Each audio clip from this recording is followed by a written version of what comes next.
Bueno, voy a leer, como yo digo, una breve síntesis del amplio currículum de la doctora eh, para iniciar su conferencia que lleva por título Tenochtitlan durante el viaje de Hernán Cortés a las Cibueras.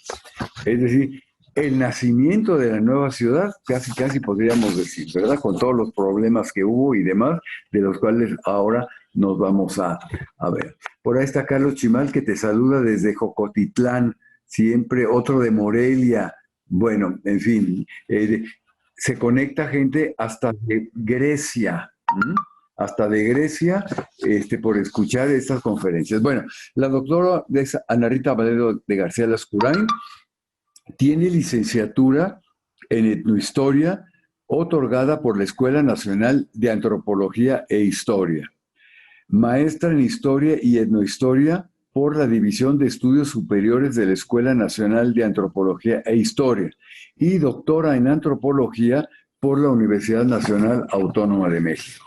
Entre sus actividades académicas fue directora del Archivo Histórico José María Basagoiti del Colegio de San Ignacio de Loyola, Vizcaínas, presidenta y hoy miembro de la Sociedad Vascongada de los Amigos del País en México, miembro del Comité Mexicano Memoria del Mundo de la UNESCO, profesora en la Universidad Pontificia de México, miembro académico del Seminario de Códices Mexicanos del Instituto Nacional de Antropología e Historia, miembro de número de la Academia Mexicana de Doctores en Ciencias Humanas, miembro de la Sociedad Mexicana en Ciencias, Artes y Fe en Texcoco, miembro de la Asociación Mexicana de Archivos y Bibliotecas Privados, fundadora y miembro de la Red de Bibliotecas y Archivos del Centro Histórico, fundador y miembro del Consejo Editorial de Voz de Guadalupe, sección Historia, y miembro de número de la Sociedad Mexicana de Historia Eclesiástica.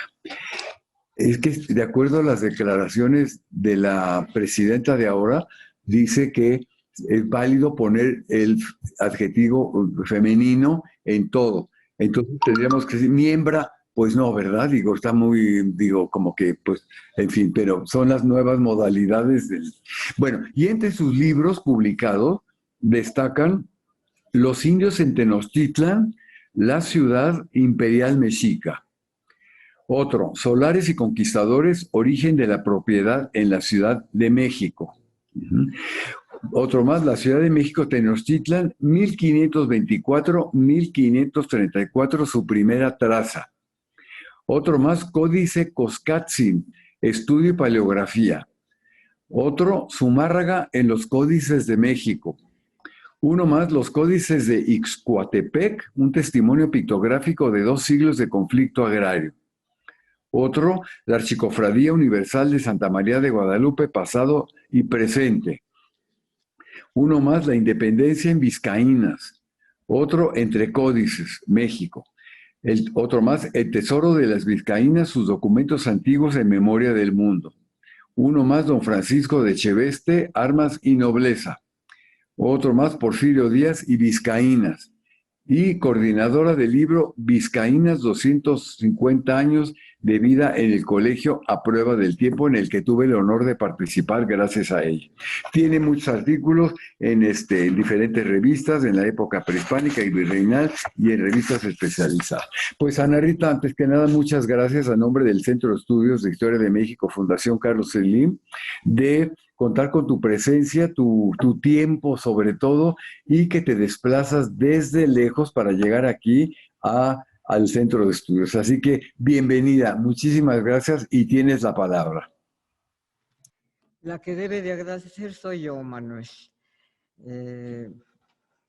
Agradezco de veras a Manuel, director del Centro de Estudios de Historia de México, Fundación Carlos Slim, por el honor que me hace al permitirme el día de hoy decir unas cuantas palabras en torno al medio siglo de la expedición de Higueras que organizó Cortés.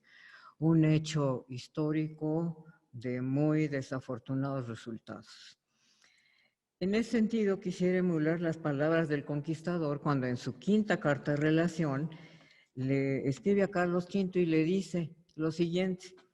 Dice, porque me pareció que ya había mucho tiempo que mi persona estaba ociosa, dice que estaba ocioso, pues es que me pareció hacer, bueno, en sus palabras, otro plan. Así que vamos a salir de la ciudad de Tenochtitlán el 12 de octubre de 1524. Es el día que salió la expedición a Igueres. Llama la atención este comentario en el que Cortés le dice al rey que estaba ocioso. Y digo que llama la atención porque la capital tenía escasos 4 años de haberse caído, o sea que estaba empezando a reconstruirse después de la toma de Tenochtitlan, que fue tan feroz y tan destructiva. Entonces, realmente no solo la capital, sino la tierra toda estaba inmersa en un intenso proceso de construcción, de ordenación, de desarrollo, cuando el paisaje mexicano se estaba materialmente transformando con la reconstrucción urbana, con los trabajos hidrostáticos, con la reedificación de la arquitectura doméstica, cuando la ciudad vivía una verdadera revolución, una suerte de efervescencia, tanto arquitectónica como política y también económica y social, provocada precisamente por Cortés. O sea que no estaba ocioso. Empezando porque él fue quien tuvo la decisión de fundar la capital del nuevo reino en la inhóspita isla de Tenochtitlan, sacrificando para ello razones urbanísticas serias, ya que hubiera sido mucho más fácil, desde todos puntos de vista, establecer la ciudad en Coyoacán o en cualquiera de las poblaciones ribereñas que no tenían los problemas tan serios que había en Tenochtitlan.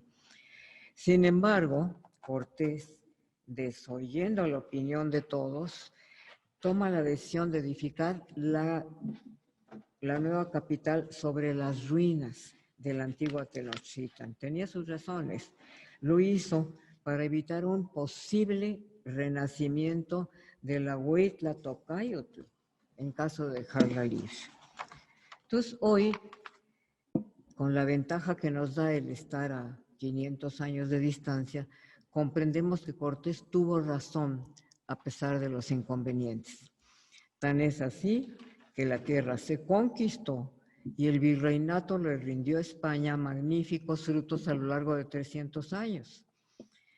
En ese sentido, se puede decir que Cortés fue el motor político de lo que poco después va a ser el centro urbano más destacado de España en Indias. Y todo esto estaba sucediendo entre 21 y 25, cuando Cortés, insisto, le dice a Carlos V que está ocioso. Llama la atención esta supuesta ociosidad de Cortés, justamente durante aquellos años tan intensos, tan complejos, tan victoriosos.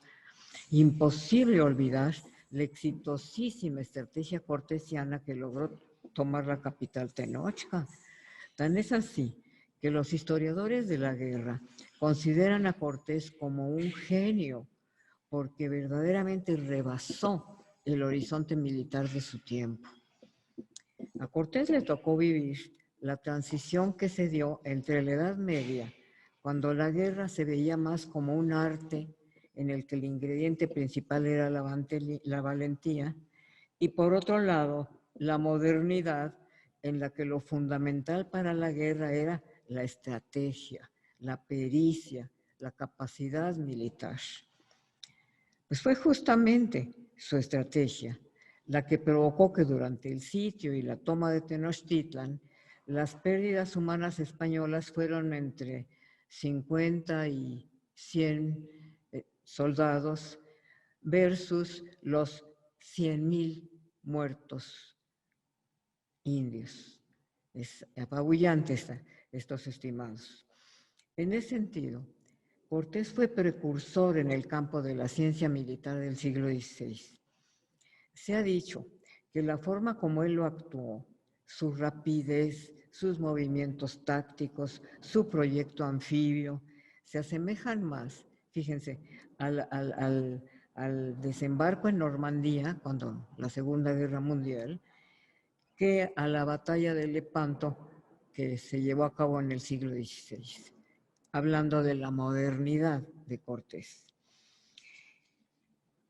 Las enormes pérdidas materiales de la capital Tenochtitlan, los incendios, las demoliciones, los ataques de la artillería provocaron la casi total desaparición de una ciudad de 300,000 habitantes, cabeza del imperio mexica, que se preciaba de ser la reina del Semanáhuac.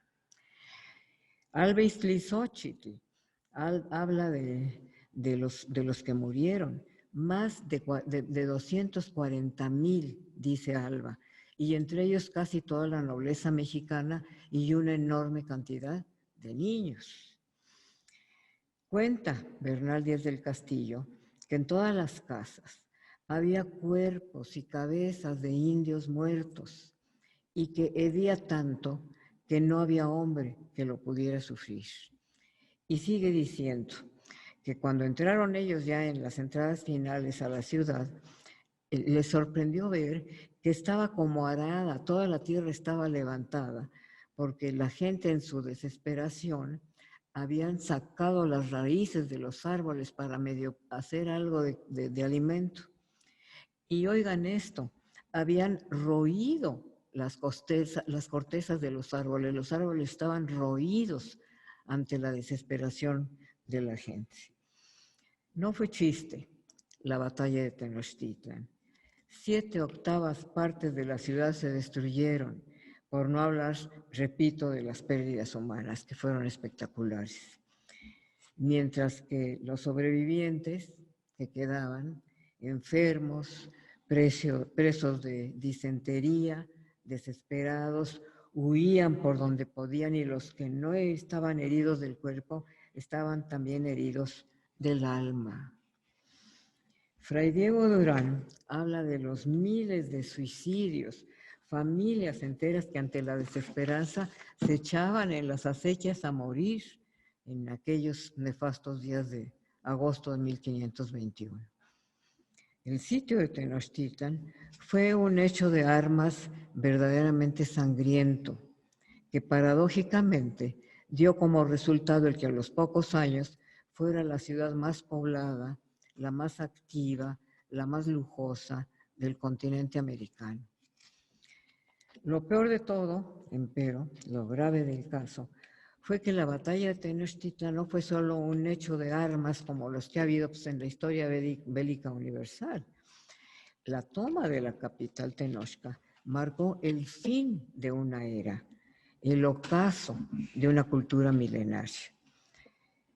La magnitud de la derrota de los mexicanos, paralela al triunfo cortesiano, salta a la vista, por demás evidente, en las trágicas palabras del Ignocuícatl. Ustedes lo recuerdan, el canto triste, que dice así: en los caminos yacen dardos rotos, los cabellos están esparcidos, destechadas están las casas, enrojecidos tienen sus muros, gusanos pululan por calles y plazas, y están las paredes manchadas de sesos. Rojas están las aguas, cual si las hubieran teñido, y si las bebíamos eran agua de salitre. Golpeábamos los muros de adobe en nuestra ansiedad. Mientras que Cortés, fría y lacónicamente en su tercera carta de relación, dice solamente: en ese punto cesó la guerra, a la cual plugo a Dios nuestro Señor dar conclusión martes, día de San Hipólito, que fueron 13 de agosto de 1521 años. En esas circunstancias, los españoles pues, no podían quedarse en Tenochtitlan, era completamente inhabitable. De suerte que Cortés deja solamente una guarnición comandada por Juan Rodríguez de Villafuerte, y se va él con la mayor parte de la hueste a Coyoacán, que además le encantaba. Y mientras va allí a ver cómo echa a andar este gran tesoro, pero complejo tesoro, que le ha tocado tener en sus manos. Entonces, allí, estando en Coyoacán, Cortés, con un sentido analítico de veras muy realista, toma la decisión de quitarse la armadura de conquistador para adoptar el jubón del gobernante y se convierte en un verdadero estadista. Entonces, empieza por trazar un plan de gobierno que ordenara el caos dejado por la guerra.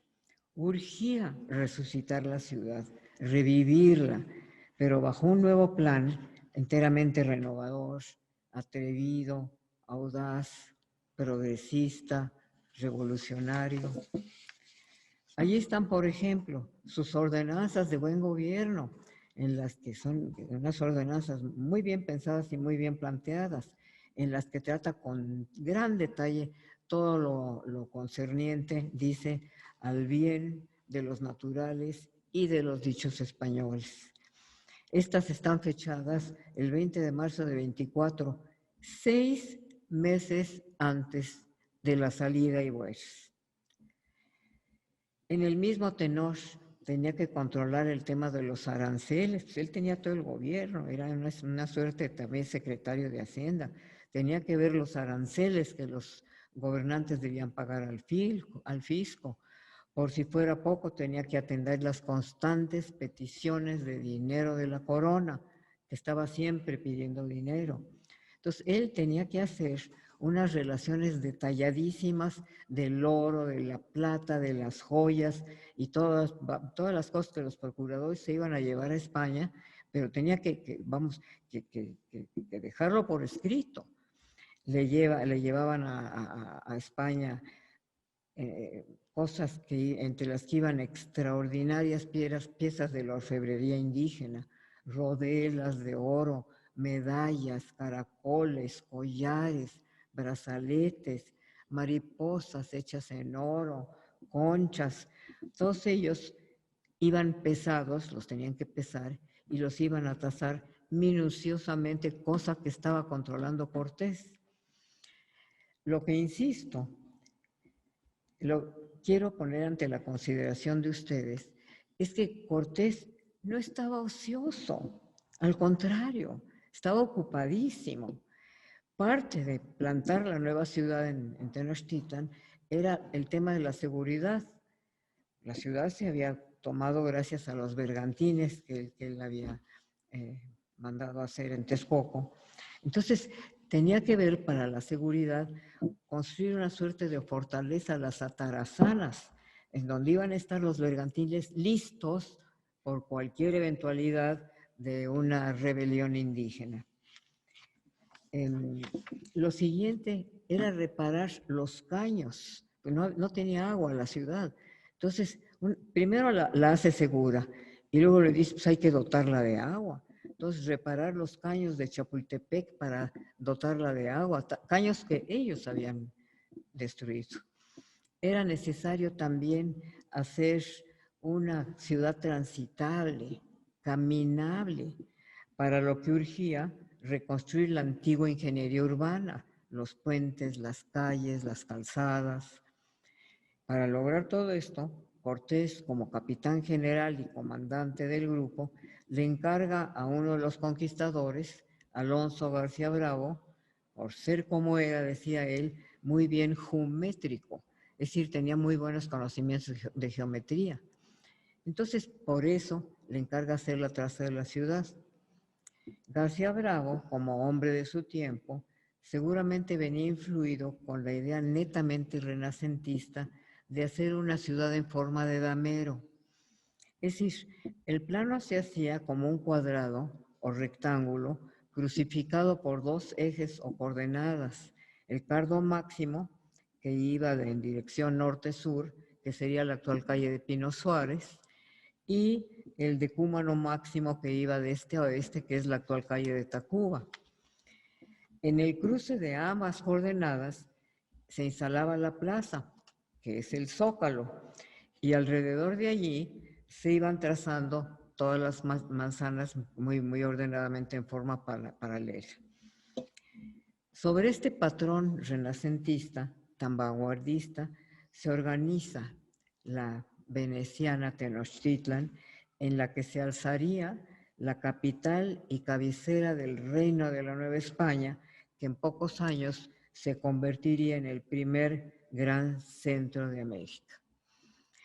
La Ciudad de México, trazada por García Bravo y promovida por Cortés, va verdaderamente a materializar los ideales urbanísticos europeos de aquel momento, ideales que no se habían podido hacer en España ni en ninguna parte de Europa, porque ni modo de que demolieran Toledo para poner allí una traza renacentista.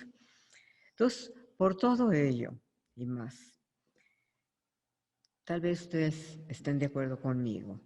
Caminar hoy por las calles de la ciudad, disfrutar de sus plazas y jardines, obliga ineludiblemente a pensar en el genio innovador de Cortés. Naturalmente, cuando estoy hablando de esta traza, me refiero a lo que antes se llamaba el primer cuadro y que ahora es el centro histórico. Por otro lado, era también necesario pensar en la vivienda, rescatar la arquitectura urbana de la capital que había sobrevivido, tal vez algunas casas y ciertamente los palacios, ¿no? En ese sentido, cabe recordar que las más suntuosas habitaciones privadas de la Nueva España fueron, por supuesto, las de Cortés, empezando porque él se apropió las dos mejores propiedades que habían quedado en la traza: el Palacio de Axayácatl, que es el Monte Piedad actual, y el Tecpan de Moctezuma, hoy Palacio Nacional, cada una con aproximadamente 10,000 metros cuadrados de superficie. El Tecpan era lujosísimo. La fachada, cuentan, estaba decorada con diseños de águilas y jaguares talladas en mármol, tal vez de Tecali. El interior no se quedaba atrás. Los techos estaban cubiertos con plafones de madera bien acabada, maderas preciosas seguramente, algunos simulando ramas de árboles.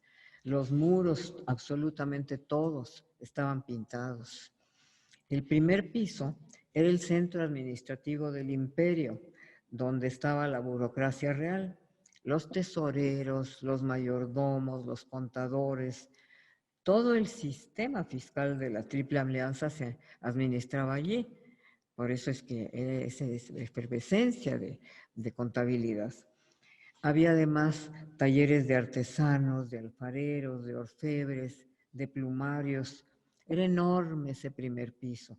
Incluían oficinas, oratorios, cocinas y dormitorios para familiares y paniaguados de diferentes clases. Ahora, el segundo piso era otra cosa. Ese sí estaba rígidamente reservado para la residencia privada de Moctezuma. Ahí no entraba nadie.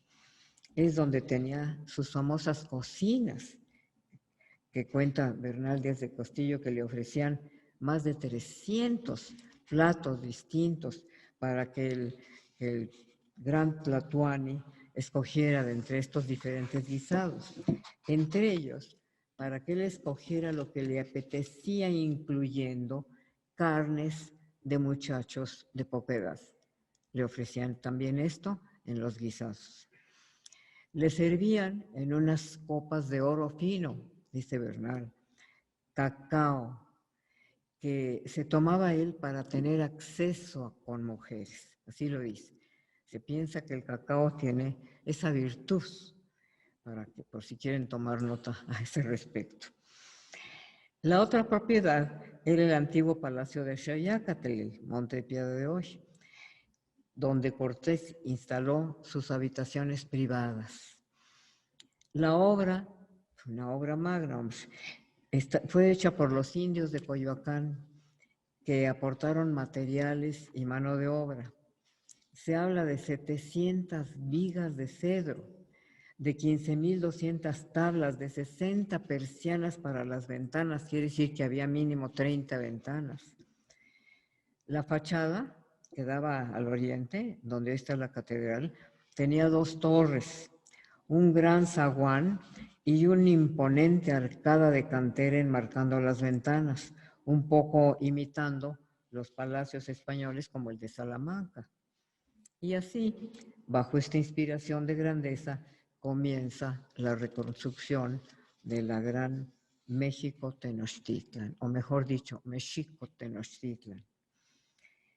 En palabras de Motolinía, la edificación de la gran Ciudad de México, en la cual los primeros años andaban más gente que en la edificación del Templo de Jerusalén, porque era tanta la gente que andaba en las obras y que venían con materiales a traer tributos y mantenimientos para los españoles, que apenas podía el hombre romper por algunas calles y calzadas, aunque son bien anchas.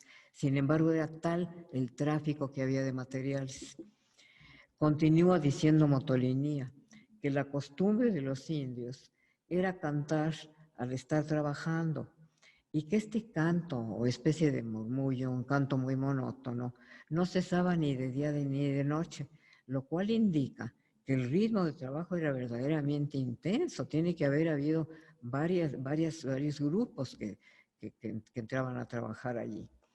Fuller, por su parte, comenta entusiasmado que tanto la cantidad como la calidad de las construcciones hechas en México entre la conquista y 1600, es decir, en menos de 80 años, exceden muchas veces el volumen total de las construcciones monumentales en todo México durante la historia prehispánica.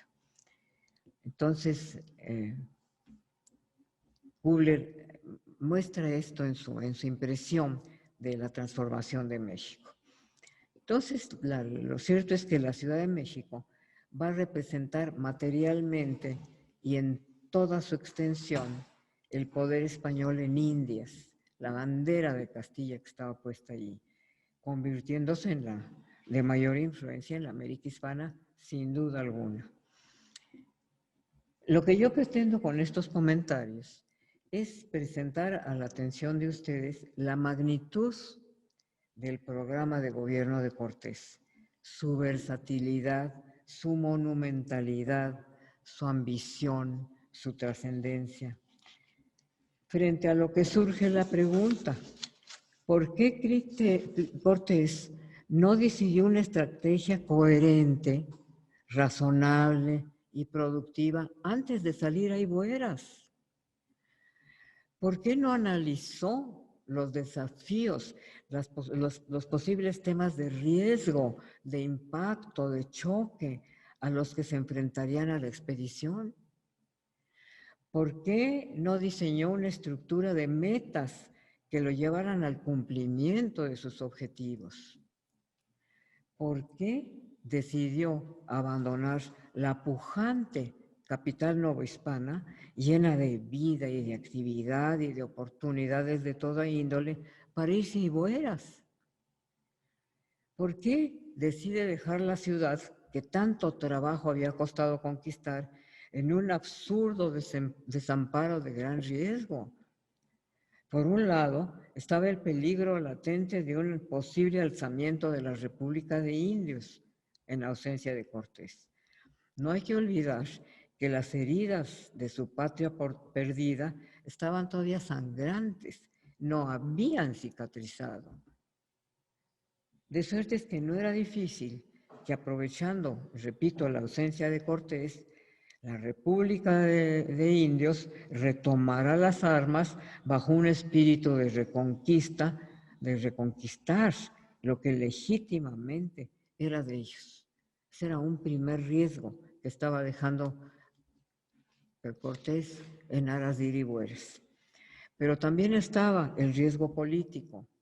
Al depositar el gobierno de la Ciudad de México en manos del tesorero Alonso de Estrada, del contador Rodrigo de Albornoz, del factor, el recaudador de rentas Gonzalo de Salazar y del inspector Peralmíndez Chilino, estos cuatro personajes provocaron una confusión que dio como resultado una serie de crímenes en la capital.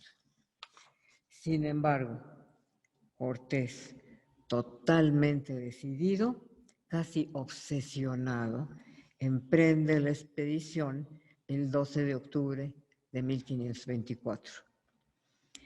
Y abandonando su antigua mentalidad analítica y exigente, se lanza a una aventura descabellada en la que perdió todo, solo por satisfacer su ira reconcentrada, dispuesto a ir en contra de Olid, pasara lo que pasara.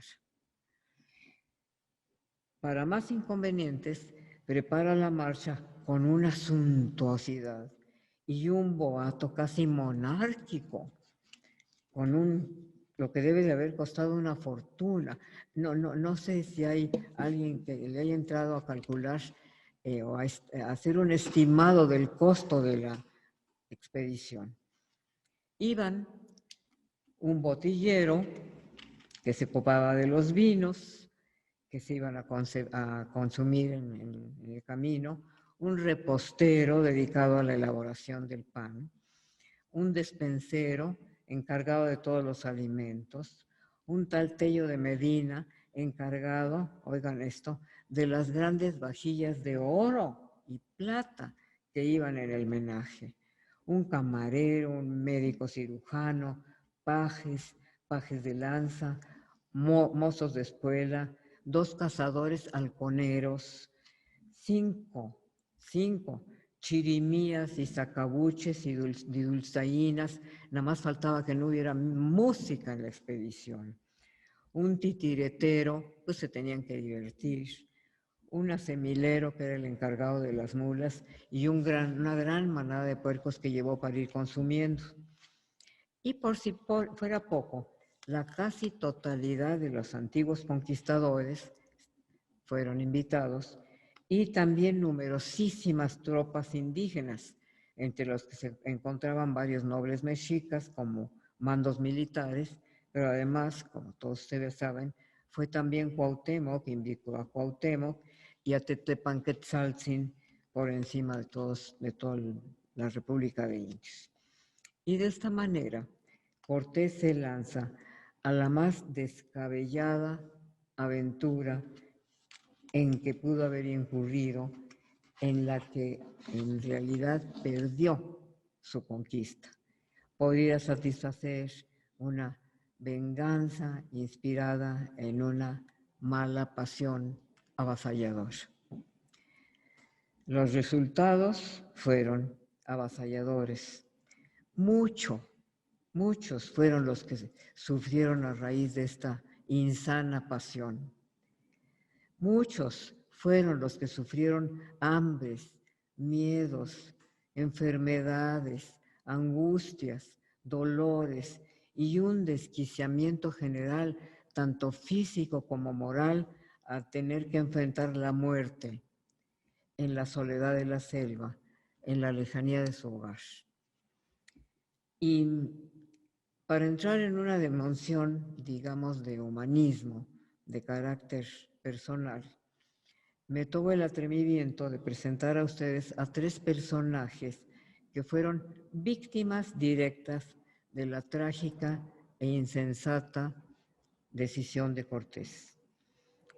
Por orden cronológico empiezo con Malintzin, que muy al principio de la expedición, cuando apenas no entraban al laberinto fluvial de la Chontalpa tabasqueña, cuando todavía estaban cerca de Orizaba, Cortés tomó la decisión de casar a Malintzin con Juan Jaramillo, dice, delante de testigos, o sea, un matrimonio hecho con todos los de la ley.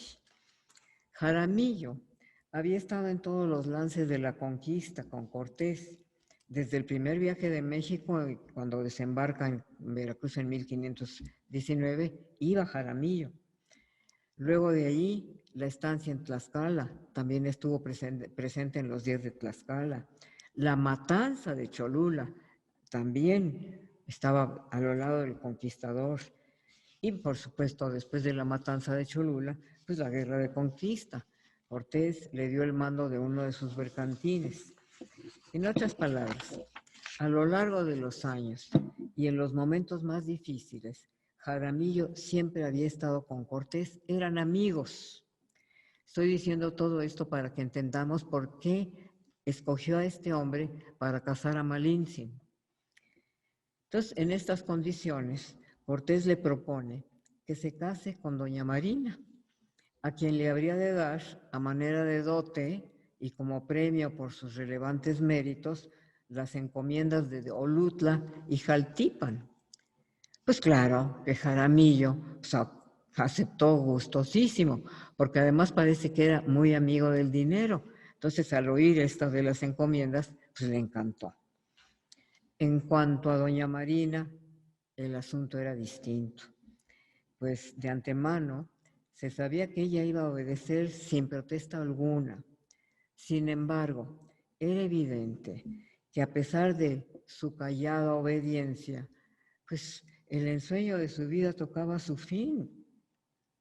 Y a pesar del gran amor que le profesaba Cortés, porque siguió enamorada de él, tendría que aceptar la realidad y someterse a un matrimonio que definitivamente no quería. Es decir, el viaje a Igueras presentaba para ella una realidad cruel, tremendamente despiadada. Bueno, pero obedeció. Cortés se encargó de organizar una ceremonia de gran lujo. Todavía estaban ellos en etapa lujosa del viaje a Igueras. Primero montan un altar de campaña, lo llenan de flores, le ponen un Santo Cristo, como debería de ser.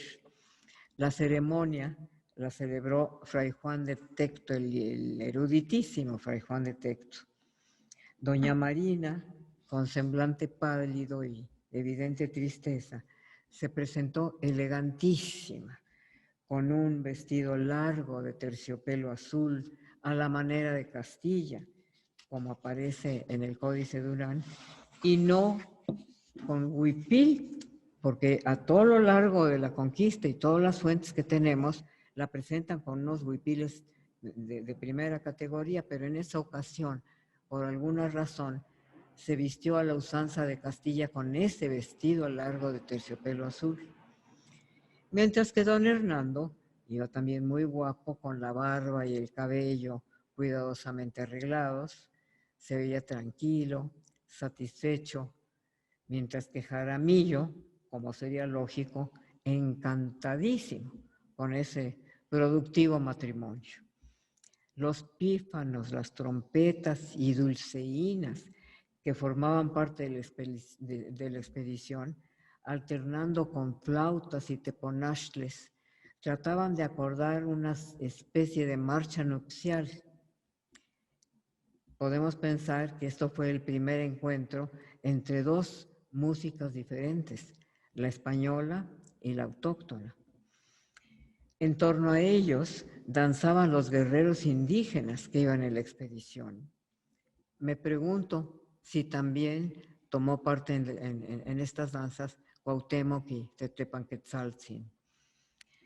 Después de la ceremonia, se sirvió un banquete con lo mejor de la manada de puercos que acompañaban a la expedición. Y dentro de esa elegante loza con la que contaban. Finalmente, con gran solemnidad, Cortés, en nombre de su majestad, puso en manos de Malintzin las 2 cédulas que la acreditaban como encomendera de su pueblo natal. Es la primera encomendera que hubo en la historia de México, Malintzin. Qué lejos y qué cerca estaban todos ellos de lo que pronto les vendría al irse aproximando a la tragedia de Honduras. El otro personaje que quisiera yo resaltar en esto, pues fue Cuauhtémoc. Como todos saben, la etimología es el águila que desciende, ¿no? Cuautli es águila y Temoc a descender. Él fue el último tlatoani independiente de México, a quien le tocó vivir el drama de la rendición de Tenochtitlan. Cuauhtémoc era del más rancio abolengo de la alta nobleza mexica. Era hijo de Huizotl y primo de Moctezuma Xocoyotzin. Al asumir el mando, la ciudad estaba devastada por el hambre, la viruela que acababa de llegar en manos de un esclavo negro que traía Cortés en la hueste, y Cuitláhuac, que precisamente había sido víctima de la viruela, uno de los primeros que murieron del mal. Entonces, al morir Cuitláhuac y al morir Moctezuma, es que Cuauhtémoc tiene que tomar el mando. En esas condiciones se da la tarea de reorganizar al ejército mexica, reconstruir la ciudad y fortificarla para la guerra. Desafortunadamente, sus esfuerzos pues, fueron inútiles, como lo sabemos todos, y los españoles toman la ciudad, ya sabemos, el 13 de agosto del 21. 3 años después, el 12 de octubre del 24, Cortés emprende el viaje a Igueres, un viaje de infructuosa persecución durante la cual todo va a salir mal. Empezando por su decisión de ejecutar a Cuauhtémoc. Hay quien dice que fue un asesinato, le llaman asesinato, no ejecución. Sea como sea, el último Huitlatuani del Imperio Tenochca fue ahorcado supuestamente por haber conspirado en contra de los españoles, conspiración que nunca se llegó a comprobar. No se sabe con certeza la fecha exacta de la ejecución, aunque algunos proponen que se llevó a cabo el 28 de febrero de 25, 4 meses después del inicio de la expedición. Tenía en ese momento él 28 años de edad. Tampoco se sabe el sitio exacto de la ejecución, aunque algunos proponen que se llevó a cabo en Itzamcánac, por el área de Campeche, el Tigre en Campeche le llaman, es la capital provincia de Acala. Es así entonces que Cuauhtémoc pues, fue víctima directa de la expedición Aybueras. O sea, es Aybueras a quien se le tiene que reclamar la muerte del último Huitlatoani de México.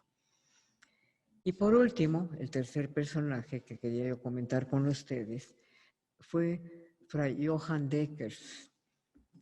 Él llegó a México en 1523 junto con Fray Johann van der Aubera, Juan de Ahora, y el lego Peter van der Möhre, o Pedro de Gante. Venían a abrir senderos de fe. Venían a enviar almas al cielo. Al salir a México, Fray Juan de Tecto había sido guardián del convento franciscano de Gante, o sea, era un personajazo. Según Mendieta, era un varón doctísimo, profesor de teología de la Universidad de París durante 14 años y confesor de Carlos V. Ese es nada más el perfil de este Fray Johann Deckers. Cabe recordar, nada más para abonar en este tema, que la Universidad de París no era poca cosa. Fue la tercera universidad que se fundó en Europa en la Edad Media. Después de Bolonia, que la fundaron en el 1089, Oxford fue la segunda en 1096 y París en 1150. Pero además, la especialidad de París era la teología, justamente la cátedra en donde Fray Juan de Tecto se especializaba. Ustedes ya me han comprendido que lo que quiero es exaltar la personalidad de este hombre. Cortés se lo lleva a la expedición porque se había encariñado mucho con él, lo admiraba, lo tenía dentro de sus favores y por eso se lo llevó a la expedición. ¿Quién iba a decir que Fray Juan de Tecto murió de hambre, un personaje de este calibre, de hambre, arrimándose a una ceiba, dicen, de pura flaqueza. Y para cerrar esta charla, yo diría que debíamos presentar un humilde homenaje al último Tlatoani de México, a la gran dama de la conquista, que fue Malintzin, y al egregio Fray Johann Deckers, los tres víctimas directas de una acción insensata. Muchas gracias. Muchísimas gracias a la doctora García Lascurain por esta magnífica presentación. Tiene saludos de Ray-Ban desde Seattle en Washington, de Kevin Escobar de Guatemala, de Dominique de Francia, que aquí nos está siguiendo también, bienvenido. Y bueno, pues muchas felicitaciones que tienen. Por ahí alguna pregunta, o alguna, sí, algún comentario. Dice, espérame, de excelente presentación. Dice, en algunas fuentes se dice que Iztlizóchitl fue el que financió la expedición. ¿Es correcto esto? ¿Cómo? ¿Me estás preguntando a mí? Sí, alguien que nos sigue dice que en algunas fuentes se dice que Iztlizóchitl fue el que financió la expedición. Bien, ¿verdad? Sí, Fernando de Alba Iztlizóchitl financió la expedición. ¿Qué? Es pregunta que si Iztlizóchitl financió la expedición. Alba Iztlizóchitl, no, naturalmente que no. Él nada más comenta. No tuvo absolutamente nada que ver en el sentido económico con la expedición. Él solamente está comentando en una forma muy dramática, muy dolorosa, casi con lágrimas en los ojos, de los 240,000 gentes que murieron a raíz de la conquista, donde dice la mayor parte de ellos la nobleza de Tenochtitlan y muchos niños, pero no tuvo que ver realmente con la expedición. Lo menciono para exaltar el drama que se sufrió en México. Ya, pues más que nada son comentarios, felicitaciones a tu conferencia, y la maestra Ángeles González Gamio quiere hacer una pregunta en vivo. Prende tu micrófono, Ángeles.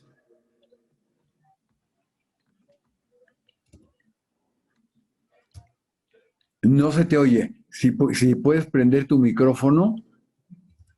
No escucho. Ahora sí, a ver. Bueno, es que mira, serían mis preguntas porque qué riqueza de información nos ha dado Ana Rita. Es impresionante.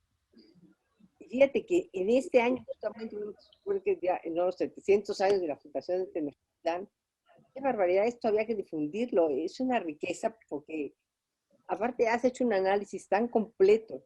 Fíjate, yo sabía más o menos cómo había estado lo de las cibueras, no tenía ni idea. Ese boato con el que se preparó. Y sí, claro, yo sabía que era la locura del capricho de irse cuando estaba apenas levantándose la ciudad española, ¿no?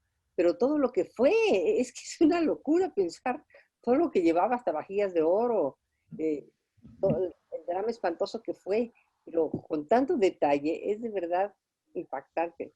Espero que eso lo tengas publicado, y si no, hay que publicarlo, Ana Rita, porque es algo de verdad interesantísimo. Yo te quiero agradecer muchísimo esa riqueza de información que nos has dado, porque nos da otra luz de lo que fue todo ese evento, que pues la verdad se podría considerar un poco parte de la conquista, porque él quería seguir conquistando, ampliando sus conquistas hacia, ¿no? Hacia el sur, en una cosa de locura, porque no tenía realmente información, aparentemente, ni sabía lo que iba, ¿no? Toda la gente a la que arrastró en ese drama. Y también lo de cómo había estado lo de la boda de Malintzin con Jaramillo. Eso que fue como vestido de terciopelo azul, de la manera española. Y la relación de Cortés con... No, qué barbaridad. Es un texto de oro. Eso tenemos que tenerlo y publicarlo, porque es una información, ahorita te digo, de difundirse muchísimo por todos lados. Mil felicidades y mi agradecimiento enorme, Ana Rita. Muchas Sí, gracias, Ángeles. gracias, gracias. Gracias.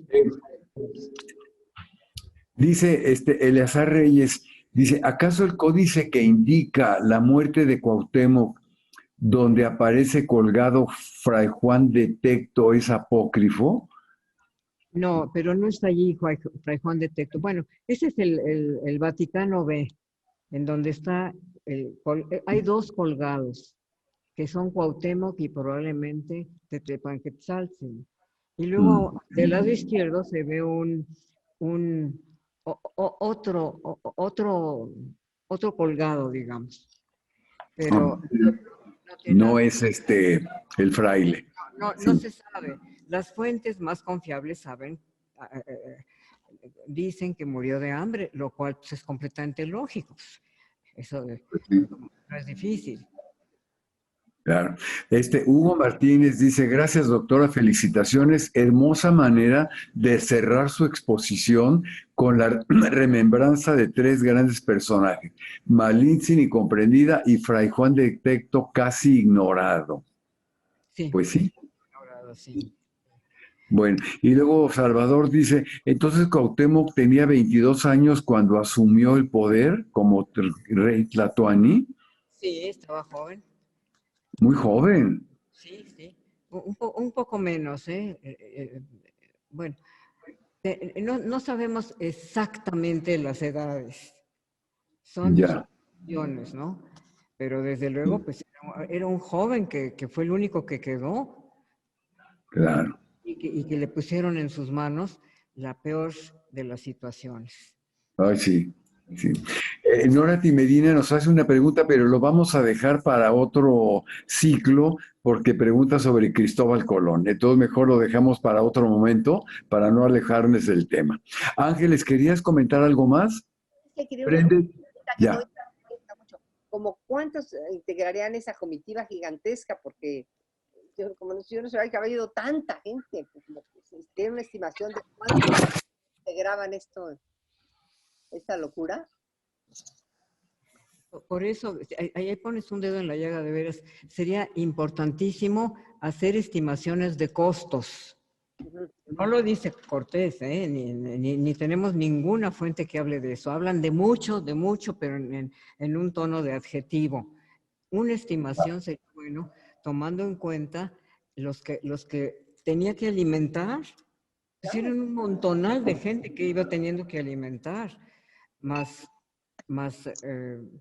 lo que le pasó allá, los puentes que tuvieron que construir en los ríos, la pérdida de los caballos. Los caballos eran tema.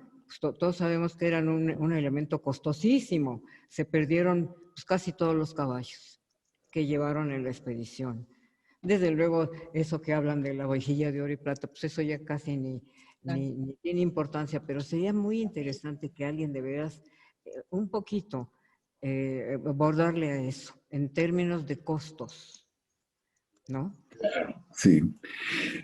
Bueno, pues a nombre del Centro de Estudios de Historia de México, Fundación Carlos Slim, te damos las gracias por esta tan interesante, tan llena de datos de esta conferencia y muchos aplausos de todo el público que nos está siguiendo, que tuvimos una audiencia muy buena, muy amplia. Y bueno, pues los esperamos la próxima semana con el título de las Cibueras en la historiografía. Recuerden que estamos a 500 años de la expedición a las Cibueras. Ese es el hilo conductor precisamente de este ciclo de conferencias. Y bueno, pues sí, nuevamente muchas gracias y nos vemos la próxima semana. Hasta pronto.